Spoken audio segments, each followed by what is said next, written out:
the scent of truth, the guardian's instinct. In the early morning light that filtered through the dense pines of Whispering Ridge Forest, Officer Kate Harlow watched with quiet pride as Maverick, her 5-year-old German Shepherd, moved with practiced precision across the training ground. The morning dew caught the sunlight, transforming the forest floor into a canvas of sparkling diamonds as Maverick's powerful frame navigated the terrain with effortless grace. His dark coat gleamed like polished obsidian, muscles rippling beneath as he worked the scene with methodical focus.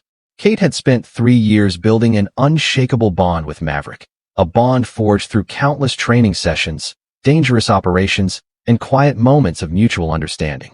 The department considered him their most valuable asset, a canine prodigy with an unparalleled nose and an almost supernatural intuition that had led to over 30 successful drug busts, 15 rescued missing persons, and the disarming of several explosive devices left by domestic terrorists.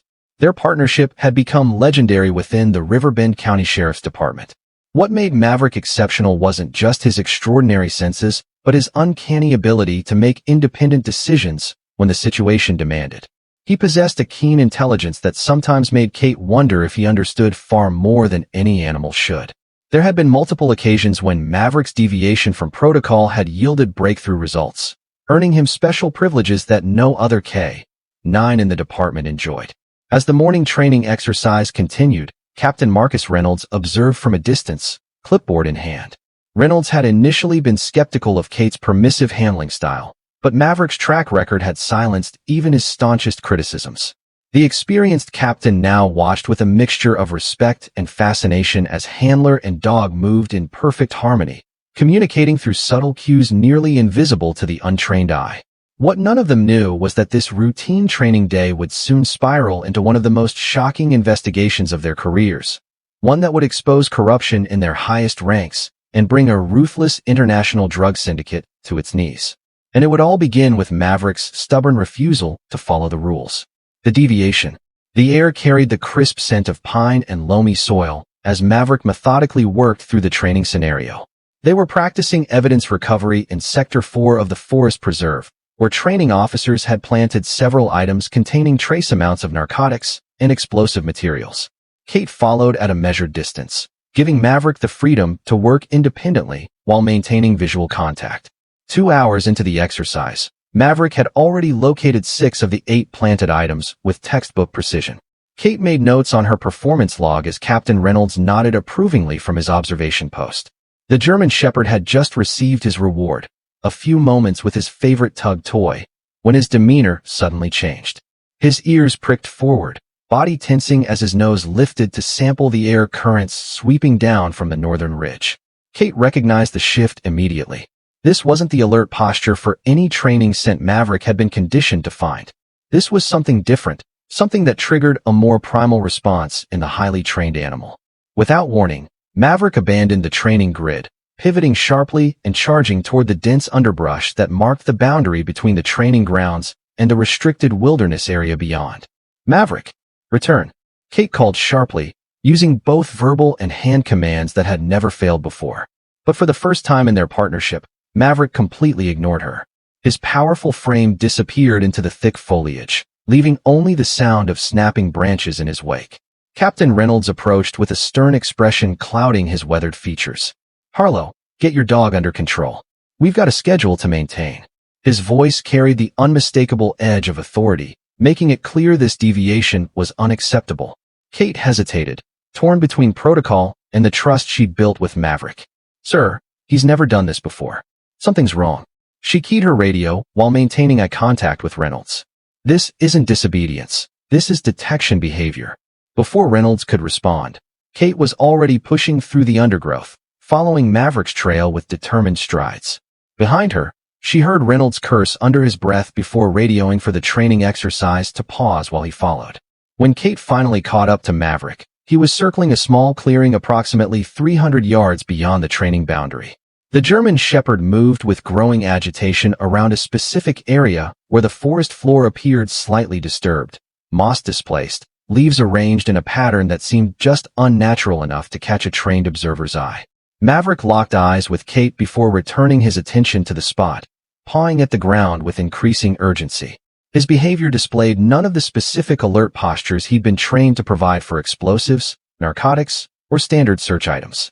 This was something else, something primitive and urgent. Captain Reynolds arrived moments later, irritation evaporating as he observed Maverick's intense focus. 20 years of law enforcement experience told him this wasn't a training failure.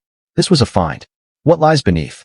As the afternoon sun filtered through the canopy, casting dappled shadows across the forest floor, a solemn procession of law enforcement personnel converged on Maverick's discovery.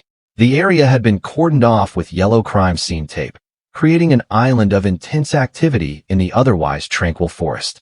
Forensic technicians in white Tyvek suits moved with careful precision around the disturbed earth where Maverick had alerted. The initial excavation revealed what appeared to be a hastily dug grave, approximately 3 feet deep. The soil patterns suggested it had been dug roughly 2 months earlier, with natural forest debris purposefully scattered to conceal the disturbance. As the forensic team meticulously removed layer after layer of soil, the grim reality of Maverick's discovery became apparent.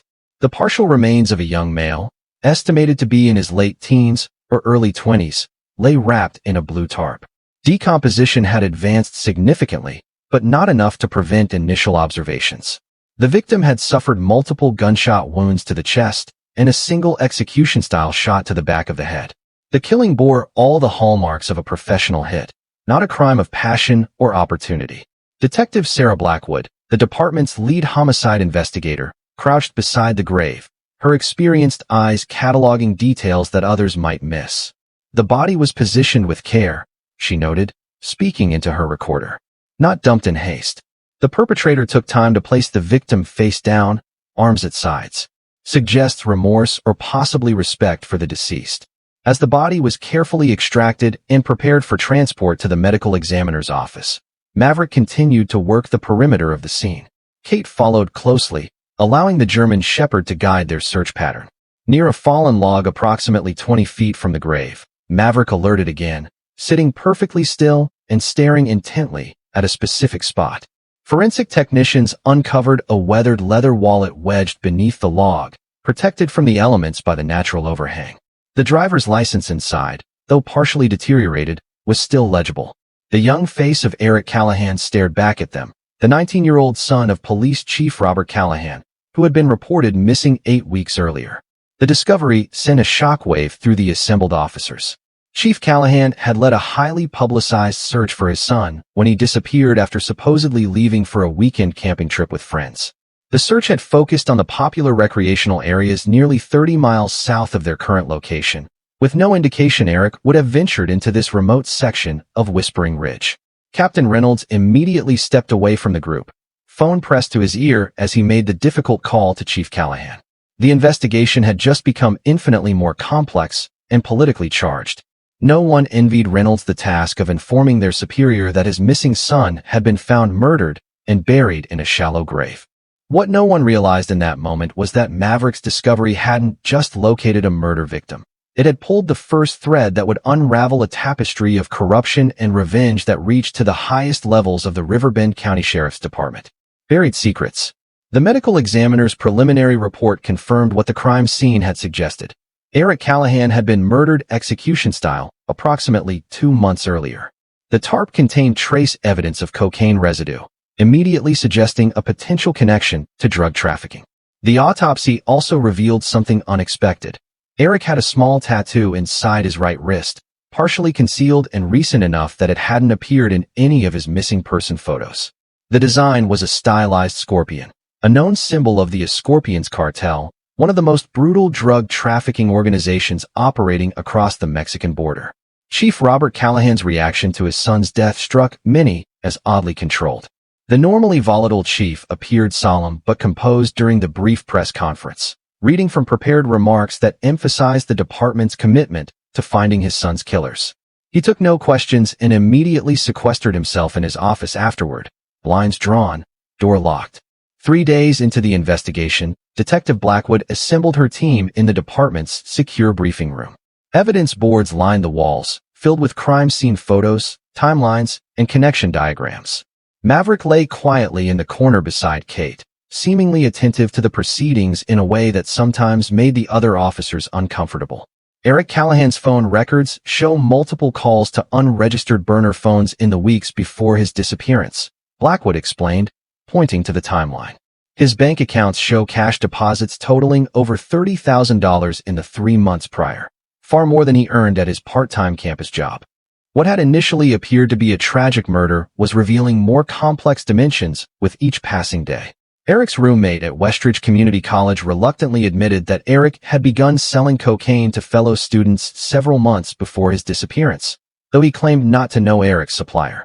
The most disturbing revelation came from Eric's laptop, recovered from his apartment. Hidden in an encrypted folder were photographs of police department evidence lockup logs and inventory sheets, specifically those related to drug seizures. The implications were chilling. Eric appeared to have been accessing sensitive departmental information, possibly providing it to outside parties. As the investigation progressed, Maverick continued to play a crucial role. During a subsequent search of the broader area surrounding the grave site, the German Shepherd located a partially buried burner phone and a weatherproof container holding a notebook with entries in what appeared to be a simple substitution cipher. When decoded, the notebook contained delivery dates, amounts, and locations, including several that matched recent department drug seizures. The coincidences were becoming impossible to ignore, pointing toward a troubling conclusion.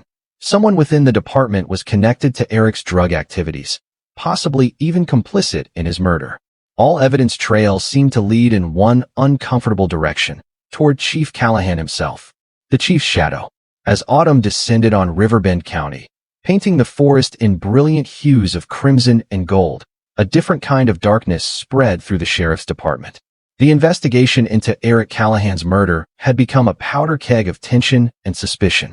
Officers who had served together for years now eyed each other with newfound wariness, uncertain who might be involved in whatever corruption had led to the chief's son being executed and buried in the forest. Detective Blackwood had quietly assembled a small team she believed beyond reproach, including Kate and Maverick, Captain Reynolds, and 2 trusted detectives from the narcotics division. They operated with extreme caution, aware that leaks could prove fatal, both to the case and potentially to themselves. Their breakthrough came from an unexpected source. During a routine patrol near the county line, Maverick alerted strongly to a seemingly abandoned hunting cabin tucked away in a remote valley. The subsequent search revealed a sophisticated drug packaging operation recently cleared out in haste. Left behind was a single phone, likely overlooked in the hurried evacuation. The phone's contents proved invaluable, providing communications between members of the Scorpions cartel and their mysterious law enforcement contact, referred to only as the Shield. The messages outlined a systematic operation wherein the Shield would provide advance notice of raids and occasionally orchestrate the seizure of rival drug shipments, allowing the cartel to eliminate competition while maintaining the appearance of legitimate police work. Most damning was a series of messages from 2 months earlier, mentioning a problem child who had become a liability by sampling too much product and talking too freely. The response from the Shield was chilling in its brevity. Handle it. Make it clean. 3 days later, Eric Callahan disappeared. The evidence pointed to an unthinkable scenario. Chief Robert Callahan, the department's highest authority and public face, was likely the cartel's inside man.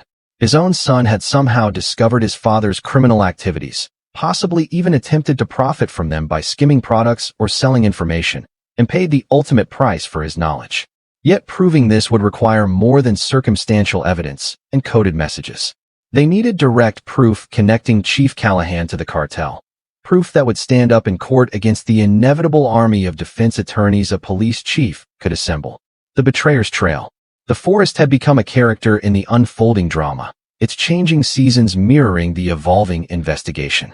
As winter's first frost crisped the fallen leaves, Kate and Maverick returned to the original crime scene under the guise of a training exercise. Captain Reynolds had authorized the covert operation after satellite imaging identified what appeared to be a small structure approximately 1 mile north of the grave site, a structure not marked on any official Forest Service maps. Maverick moved with silent determination through the frigid morning air, his breath forming small clouds as he navigated the increasingly rugged terrain. Kate followed closely, trusting her partner's instincts as they had proven flawless throughout the investigation.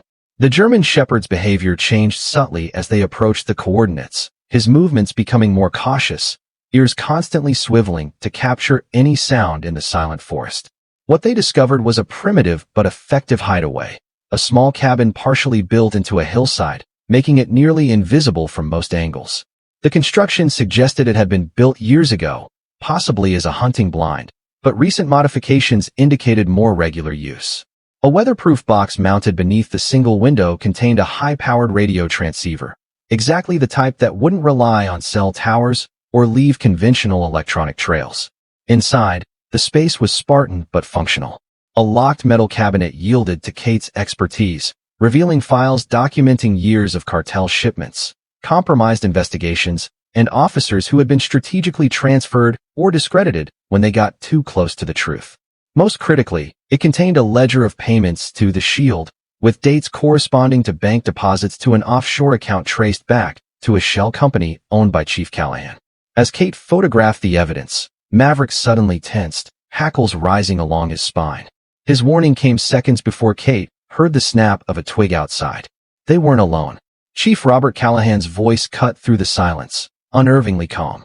"I always knew it would be you, Harlow. You and that damn dog were always too good at your jobs." What followed was a tense standoff. Chief Callahan revealed the full extent of his corruption, how he'd begun by simply looking the other way for cartel shipments passing through his jurisdiction in exchange for payment. The arrangement had escalated over years until he became an active participant, coordinating department resources to protect cartel interests while targeting their competitors. Eric had discovered the truth accidentally, finding his father's hidden files while searching for money to fund his growing cocaine habit. Rather than being horrified, the chief's son had attempted to blackmail his own father, demanding a cut of the profits and connections to the cartel supply chain for his campus dealing operation. "I didn't order the hit," Callahan insisted, his voice hollow with what might have been genuine remorse. "I told them to scare him, to make him understand the consequences of exposure. The cartel made their own decision. They saw him as a liability." The confrontation ended not with violence, but with the sudden arrival of Captain Reynolds and the tactical team that had been standing by. They had monitored Kate's position throughout, moving in when her communication device went silent for more than the predetermined safety interval. As Chief Callahan was led away in handcuffs, his final words revealed the true depth of his fall. "They'll never let me live long enough to stand trial. The cartel doesn't tolerate loose ends." Truth unearthed. Spring returned to Whispering Ridge Forest, bringing renewal to the landscape that had held such dark secrets. The Callahan case, as it became known nationally, had triggered one of the largest joint task force operations in the region's history. The evidence recovered from the hidden cabin provided the foundation for dismantling a significant portion of the Scorpions cartel's North American operations and led to the arrest of 17 corrupt officials across 3 states. Robert Callahan had been right about one thing. The cartel had indeed attempted to silence him. 2 separate assassination attempts during his pretrial detention had failed, leading to his placement in solitary confinement under round-the-clock surveillance. His eventual testimony, offered in exchange for placement in a federal witness protection program, provided the final pieces needed to secure convictions against the cartel's regional leadership. The Riverbend County Sheriff's Department underwent a painful but necessary purification process. Captain Reynolds had been appointed acting sheriff, tasked with rebuilding the department's shattered reputation and implementing rigorous new oversight protocols. The healing would take years, but the foundations were being laid with transparency and accountability as guiding principles. On a perfect spring morning, Kate Harlow stood with Maverick at a small memorial erected near the department's K-9 training facility. The simple stone marker honored Eric Callahan and 5 other victims discovered during the wider investigation, all casualties of the corruption that had festered within their ranks. Eric's story had proven more complex than initially assumed. Evidence suggested he had actually been preparing to come forward with information about his father's activities when the cartel silenced him permanently. Maverick sat perfectly still beside Kate, his intelligent eyes seemingly focused on the memorial. The German Shepherd had received the department's highest commendation, his image appearing in newspapers nationwide as the hero K-9 who brought down a corrupt police chief. Kate knew that such concepts meant nothing to Maverick. He had simply followed his training and instincts, detecting what needed to be found beneath the surface of lies and concealment. What made Maverick extraordinary wasn't just his exceptional senses, but his unwavering commitment to truth. a quality that had proven rare and precious among their human counterparts. While men could be corrupted by greed, power, or fear, Maverick's moral compass remained unfailingly true, guided by something simpler and more profound than human ethics. As they walked away from the memorial, heading toward their next training exercise, Kate reflected on the invaluable lesson Maverick had taught the entire department. Truth, like the sense Maverick detected, could be buried but never truly hidden.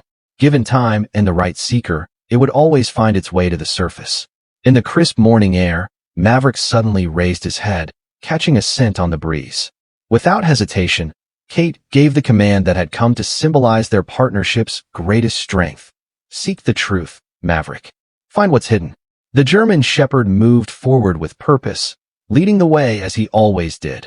His powerful form a living embodiment of the ancient bond between humans and canines, a partnership built on trust and the shared pursuit of justice in a world where both were increasingly rare commodities.